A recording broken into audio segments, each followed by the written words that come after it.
Après de longues négociations et plus d'un jour de prolongation, la COP27 s'est finalement achevée sur un bilan en demi-teinte. Aucun effort supplémentaire sur la réduction des émissions mondiales de gaz à effet de serre, mais un accord historique pour créer un fonds visant à compenser les dégâts du réchauffement climatique sur les pays pauvres. Mes amis, nous avons entendu les appels et nous avons répondu. Aujourd'hui, ici à Sharm el-Sheikh, nous avons créé le tout premier fonds dédié aux pertes et dommages, un fonds qui a mis si longtemps à se créer. Mais le principal point de frustration réside dans la limitation des émissions mondiales. Pas de nouveaux engagements ni d'évolution en vue sur la sortie des énergies fossiles. Le texte final appelle à une réduction rapide des émissions sans entrer dans les détails.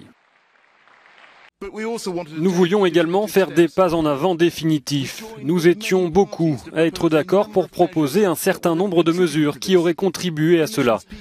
Les mesures pour s'engager à un pic des émissions en 2025 comme la science nous le recommande, pas dans ce texte. Le suivi clair de la réduction progressive du charbon, pas dans ce texte. L'engagement net à éliminer progressivement tous les combustibles fossiles, pas dans ce texte. Et le texte sur l'énergie s'est affaibli dans les dernières minutes. À la fin de la COP27, les experts du climat avertissent que le monde est toujours au bord de la catastrophe climatique et la réduction des émissions de gaz à effet de serre reste la seule réponse.